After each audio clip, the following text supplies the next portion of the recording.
우리의 이 정치 형태는 얼마나 많은 사람의 수가 선거에 참여하는가에 따라서 그 효용성이 달려 있습니다. 모든 의사 결정은 다수결로 이루어지기 때문에 숫자의 많음이 절대적으로 요구가 됩니다. 선거에서 자신을 지지해 주는 사람들이 많으면 이기고 적으면 지는 그런 게임이지요. 민주주의는 자본주의와 또 짝을 이루어서 민주정치가 개인의 자본을 또 보호하고 증가시켜 주기도 합니다. 그래서 민주사회에서 사람이 자본을 축적하는 것도 이 다수의 사람이 호응을 해야 가능한 일입니다. 언론도 문화도 예술도 모두 다수의 사람이 지지를 해야 성공할 수가 있고 또 오래 살아남을 수가 있습니다. 전 세계적으로 인기 있는 K-팝이라든지 또 가수라든지 또 연예인들도 이 다수의 사람이 그들을 계속 지지해 줄 때 인기를 유지할 수가 있고 또 안정된 성공의 가도를 달릴 수가 있습니다. 어떤 회사가 물건을 만들어서 판매를 하는데 많은 사람이 호응해서 구매해 줄 때에 그 회사가 성장하게 되고 유지가 되는 것입니다. 우리가 뭐 장사를 한다든지 영업을 한다든지 그것도 마찬가지지 않겠습니까? 교회도 많은 사람들이 모여서 예배할 때 감격스러운 예배와 찬양을 드릴 수가 있습니다. 그래서 사람들은 작은 교회보다는 큰 교회를 선호하지요. 대마 불사라고 했던가요? 큰 말은 죽지 않는다라는 그런 말인데 큰 회사 또 큰 나라 큰 집단은 잘 망하지 않는다. 물론 망하는 경우도 있습니다만은 잘 망하지 않는다라는 그런 뜻이 되겠습니다. 사이즈가 작은 것보다는 큰 것을 좋아하는 그런 가치관을 나타내고 있습니다. 성경은 다수의 파워와 효용성을 잘 파악하고 있습니다. 구약 성경은 교회가 커질 것이라고 예언을 하였습니다. 이사야나 예레미야, 요엘 같은 선지자 분들은 예언을 하였는데 그들의 예언들을 들여다보면은 미래에 교회에 들어오는 사람의 숫자가 매우 많을 것이라고 했습니다. 실제로 예수님 당시에 수많은 군중이 예수님을 믿고 예수님을 따라 다녔습니다. 오순절 이후에 교회의 숫자는 더욱 늘어났고 유럽에까지 복음이 전파가 되었습니다. 성경은 교회가 많아지고 성장하고 커지고 번영하는 것을 예언하였습니다. 기독교회의 숫자가 적고 교인의 숫자가 적다면 하나님의 영광이 잘 나타나지 않을 것으로 보았던 것이지요. 사람들은 큰 것, 많은 것을 선호하고 또 거기에서 큰 힘을 발견하기 때문에 사이즈의 크기는 아주 절대적으로 차지하고 있습니다. 세상 사람들이 대형 교회들을 비판하고 비난하지 않습니까? 성도들의 헌금 생활, 특히 11조를 많이 비판합니다. 구약에서 말한 그 11조가 신약에서 어떻게 적용되어질 수 있느냐?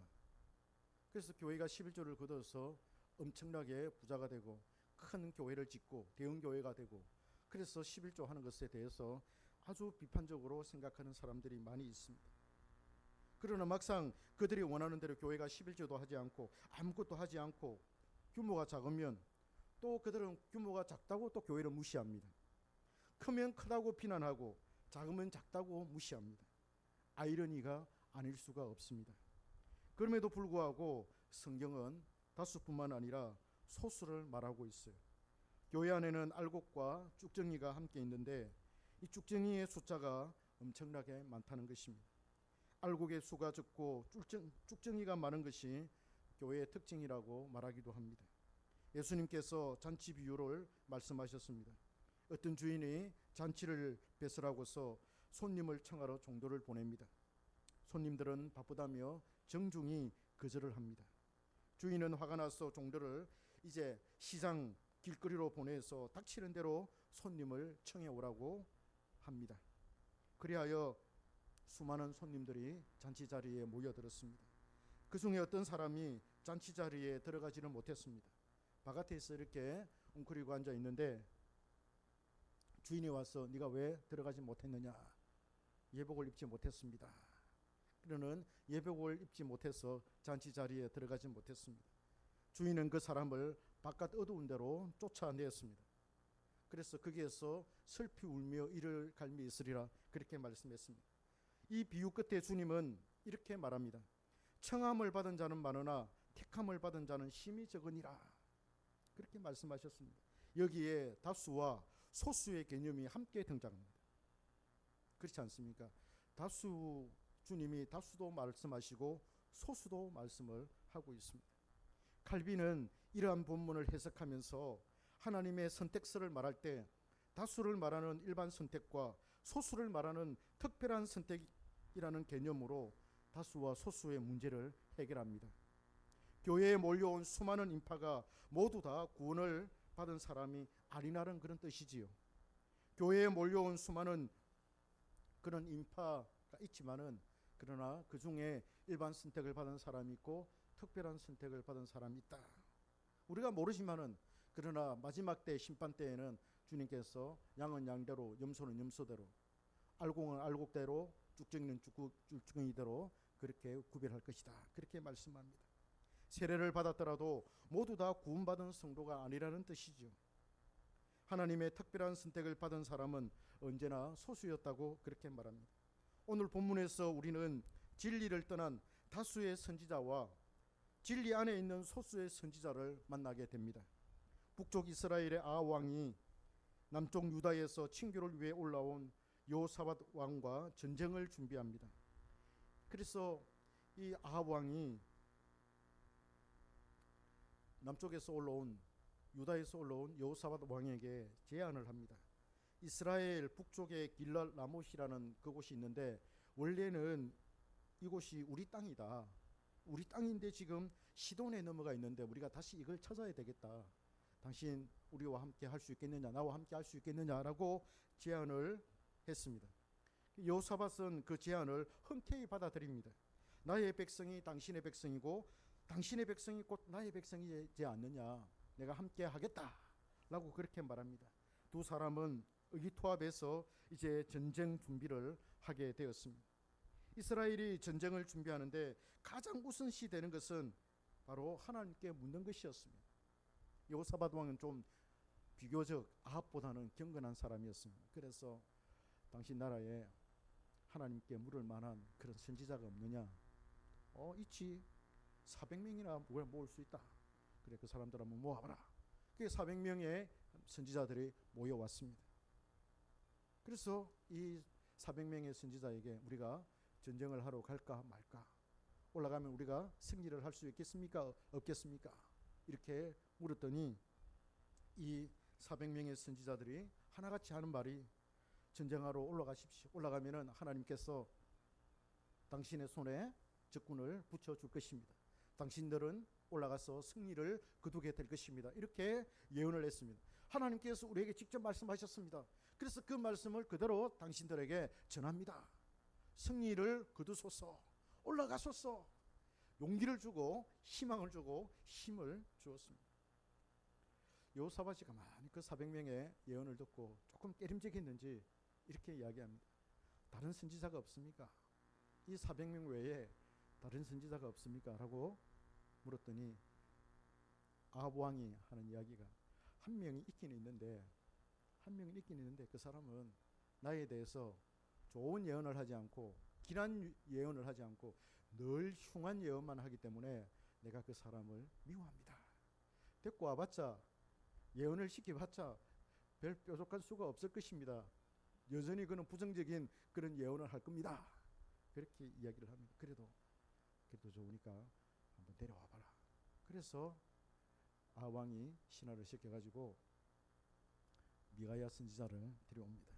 미가야 선지자를 이제 데려오는데 그 사환들이, 종들이 미가야 선지자에게 하는 이야기가 400명의 그 선지자들이 전쟁에서 승리하라고 아주 길한 예언, 아주 좋은 예언을 하였으니까 당신도 그게 따라서 그렇게 예언하면 됩니다. 그렇게 일러주었어요.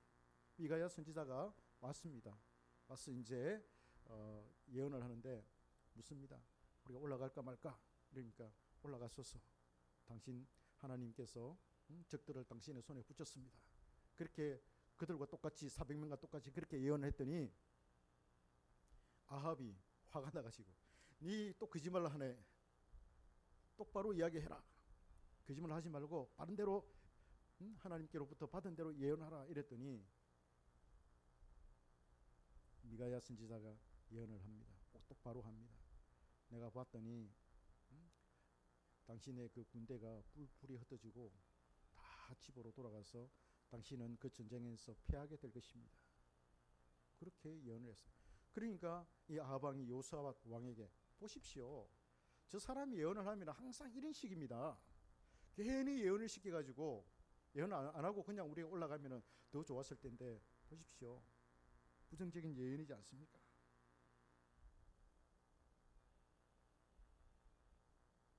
그러면서 미가야 선지자는 하늘의 회의 장면을 소개합니다. 여호와께서 누가 아합을 깨어 그를 길랏 라못에 올라가서 죽게 할꼬 라고 하셨을 때 어떤 천사는 내가 이렇게 하겠다, 어떤 천사는 내가 저렇게 하겠다 라고 그렇게 얘기를 합니다. 그러면서 한 천사가 나타나서 내가 거짓말하는 영이 되어가지고 내가 아합에게 들어가겠습니다. 아니면 선지자들에게 들어가겠습니다.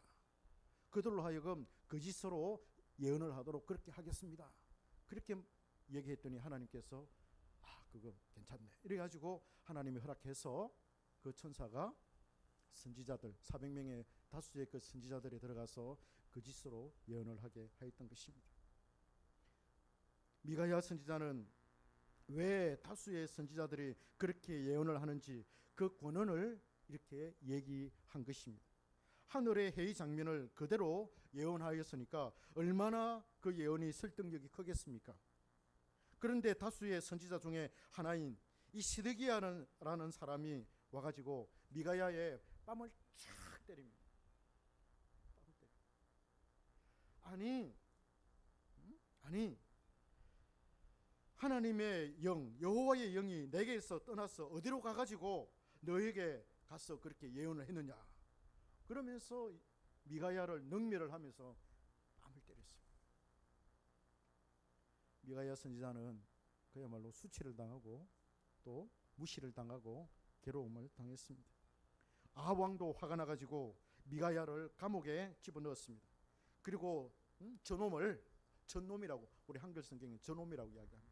저놈을 자신이 내가 돌아올 때까지 옥에 가두어서 고생의 떡 고생의 물을 먹게 하라 그렇게 명령을 하고는 떠나갔습니다. 그러나 미가야 선지자는 그가 돌아오지 못할 것을 이미 알고 있었습니다. 아합 왕은 미가야의 예언이 깨름직했던지 그가 왕복을 벗고서 다른 사람의 그 일반 그 누구죠? 병사의 그런 갑옷을 입고 전쟁에 참여했습니다. 결국 그 전쟁에서 그는 패배하여서 아합은 죽게 되었고 개들이 와서 아합에게서 흘린 그 시체를 핥으면서 피를 핥아 먹었습니다. 여호사밧은 급히 도망을 쳐서 구사일생으로 살아남아서 유다로 돌아갔습니다.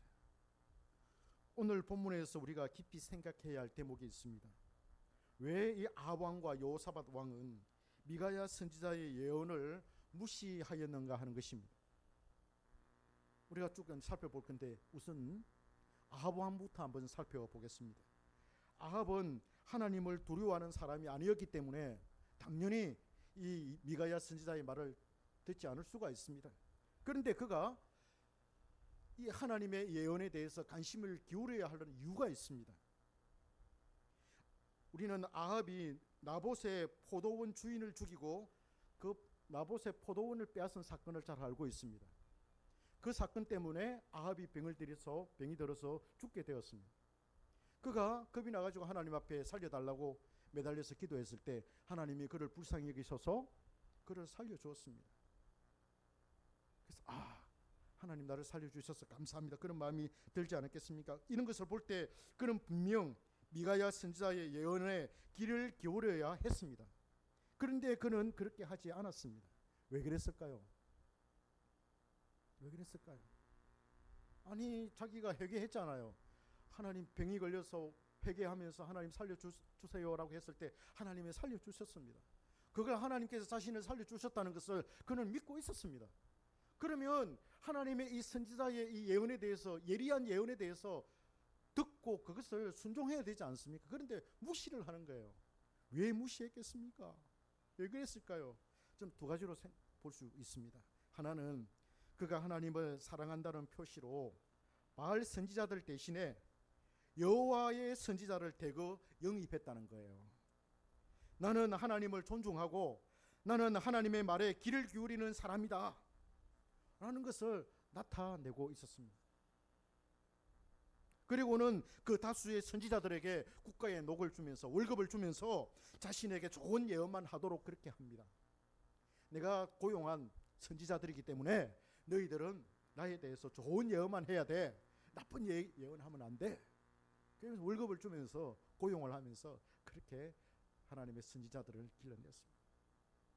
그 예가 여러분, 그 예가 아합의 종들이 미가야를 데리러 가잖아요. 그러면서 이 미가야가 아합에게 아까도 이야기했듯이 400명의 다수의 선지자들이 좋은 예언을 했기 때문에, 길한 예언을 했기 때문에 당신도 그렇게 길한 예언을 하세요. 거기에서 알 수가 있습니다. 나쁜 예언을 하면은 살아남을 수가 없고 월급도 받을 수가 없고 쫓겨나야 되기 때문에 그들은 좋은 예언을 할 수밖에 없었습니다.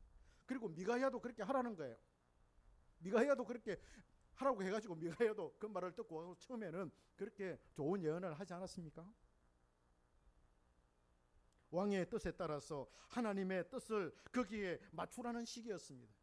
하나님의 뜻이 있으면, 왕의 뜻이 있으면 그게 충돌을 이루을 때 그 하나님의 뜻을 버리고 왕의 뜻을 추구하라, 왕의 뜻을 지지하라, 이겁니다.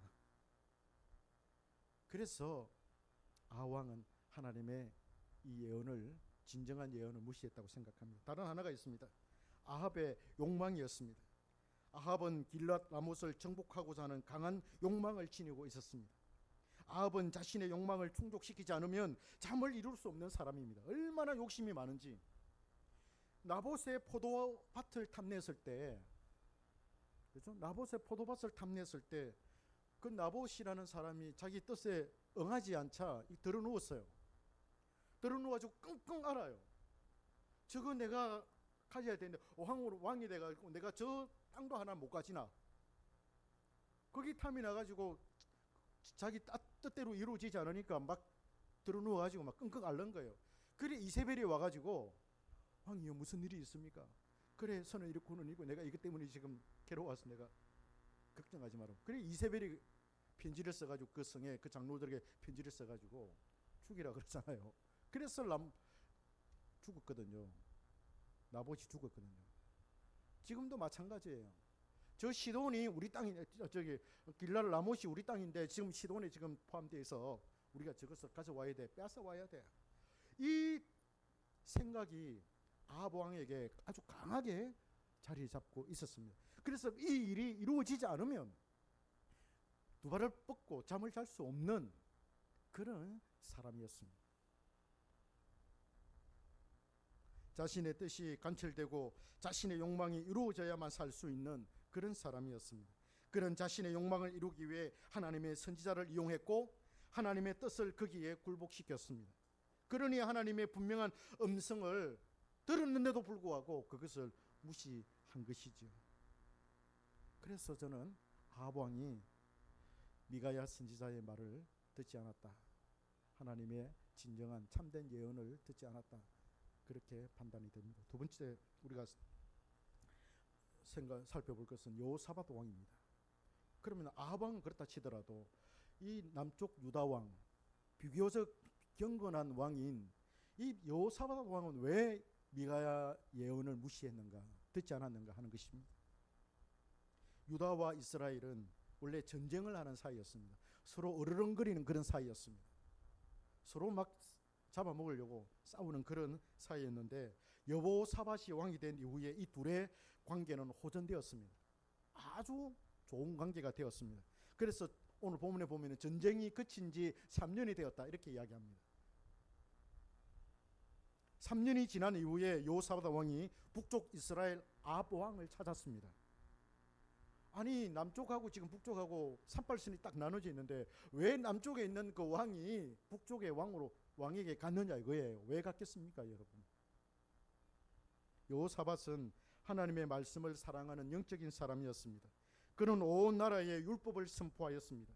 율법사들을 딱딱 뽑아가지고 전국의 마을에 보내어서 그들로 하여금 백성들에게 하나님의 말씀을 가르치게 하였고, 백성들이 율법을 사랑하고 그것에 따라 살도록 했습니다. 그랬더니 하나님께서 그 나라에, 유다에 엄청난 복을 주셨습니다. 이거 가지고 지난번에 제가 설교를 한 적이 있는데요, 이 여호사밧이 다스리던 그 유다는 정말 엄청나게 부강한 그런 나라가 되었습니다. 그래서 하나님의 말씀을 사랑하자라는 그런 제목으로 제가 설교한 적이 있습니다. 쪼그라졌던 그 유다가 다시 회복되어서 부강한 나라가 되었습니다. 이 여호사밧은 영적인 뿐만 아니라 품이 넓고 아주 생각이 큰 그런 사람이었습니다. 마음이 큰 사람이었습니다. 그는 아마도 북쪽 이스라엘과 화친하여서 서로 통일을 하고자 깨하였는지도 모르겠습니다. 제 개인적인 생각으로는 그가 아합 왕에게 간 이유는 남과 북이 서로 통일하자, 그 통일의 이 초석을 놓기 위함이었다, 그런 생각이 듭니다. 그런 판단이 듭니다. 아마 저는 이게 맞다고 생각합니다. 그런 여호사밧 때문에 미가야 선지자가 왕 앞에 설 수가 있었습니다. 아무래도 여호사밧의 눈에는 아합 왕의 그 400명의 선지자들이 눈에 들어오지 않았을 거예요. 그리하여 그는 다른 선지자가 없느냐고 물은 것입니다. 그럼에도 불구하고 왜 여호사밧은 미가야 선지자의 준엄하고 정확한 하나님의 예언을 받들지 못했느냐라는 것입니다. 그것을 우리는 깊이 생각해야 합니다. 미가야 선지자가 올라가면 패배한다고, 올라가면 진다고 그렇게 예언했는데도 불구하고 그 말을 무시하고는 자신들이 마음에 품었던 대로 행합니다. 올라갑니다.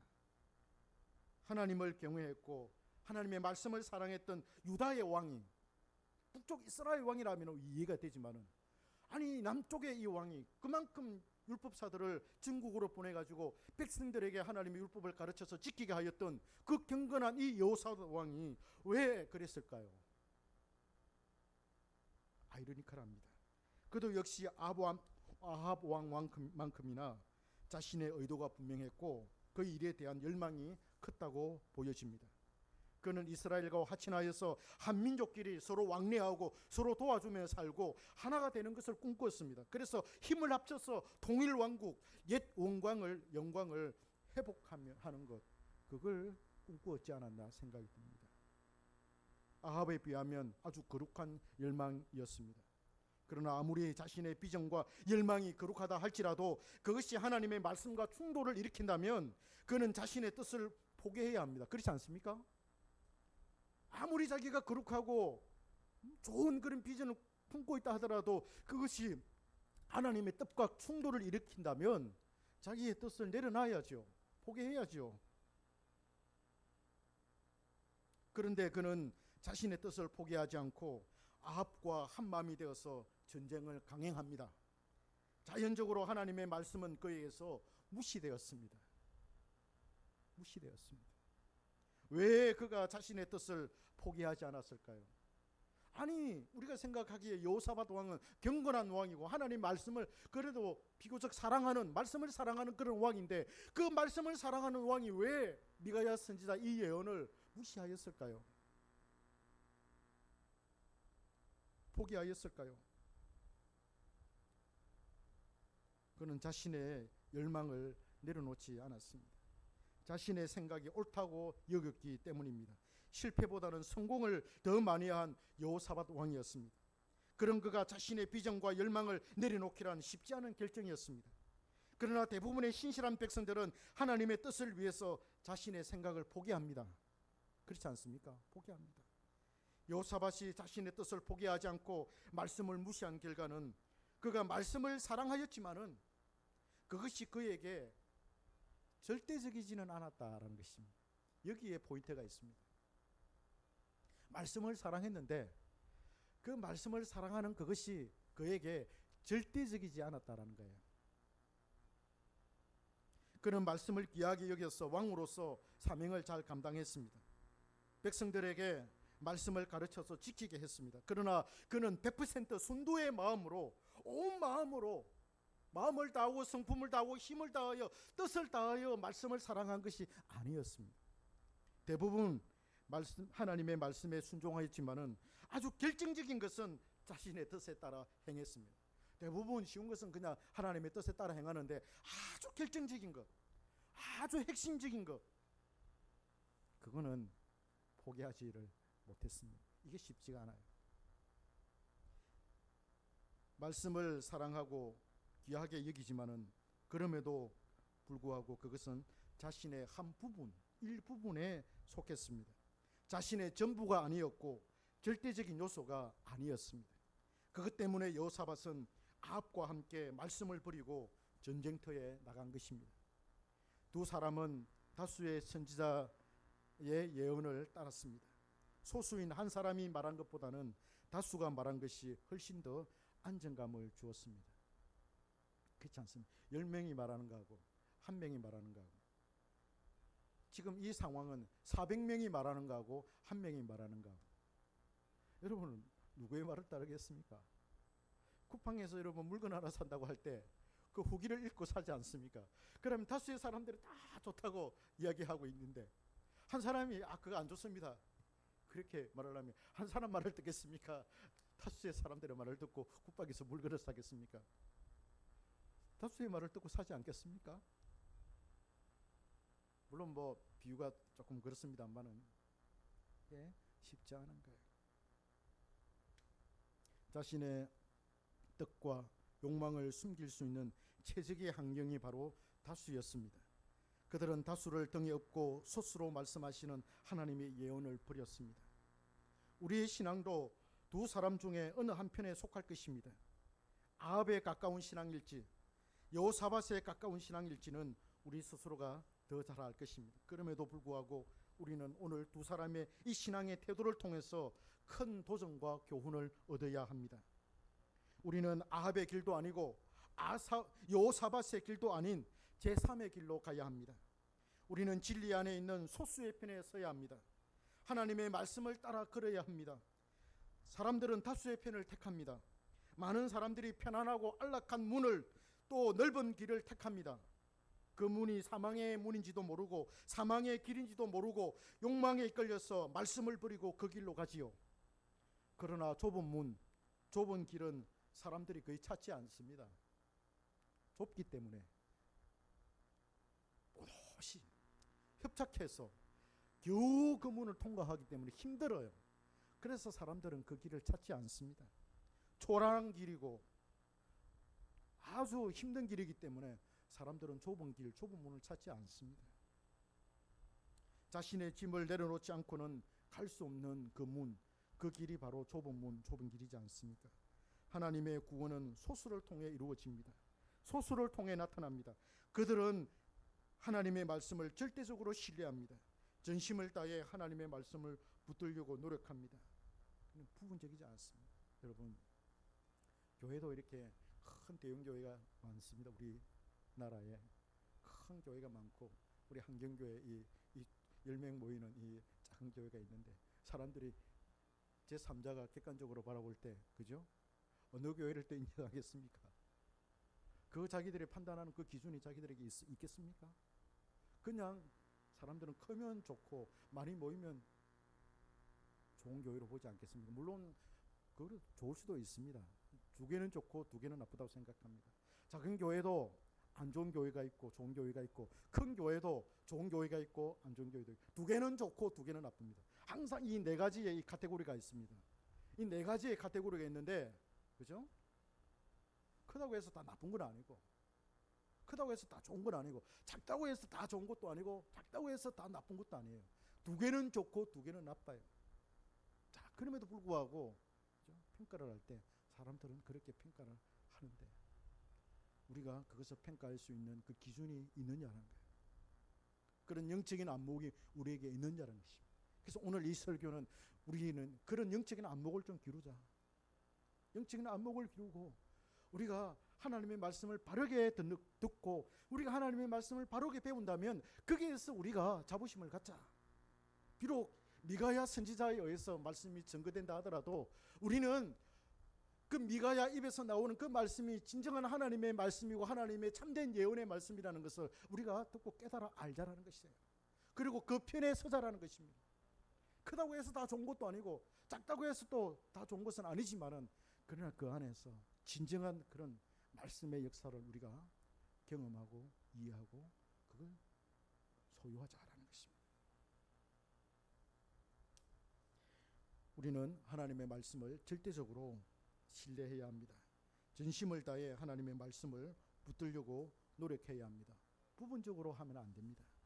현실과 말씀이 충돌할 때 그는 말씀을 선택합니다. 소수의 편에 서게 되지요. 그런 용기를 말씀에서 얻게 됩니다. 말씀을 선택하면 말씀이 그에게 힘이 되는 순환 원리를 보게 됩니다. 중간에서 머뭇거리지 말고 말씀을 선택하고 소수의 선지자들을 통해 말씀하시는 하나님의 편에 서시기를 축복합니다. 기도하겠습니다. 하나님 아버지, 하나님의 말씀을 떠난 다수가 있고 또 하나님의 말씀 안에 있는 그런 소수가 있음을 생각해 보았습니다.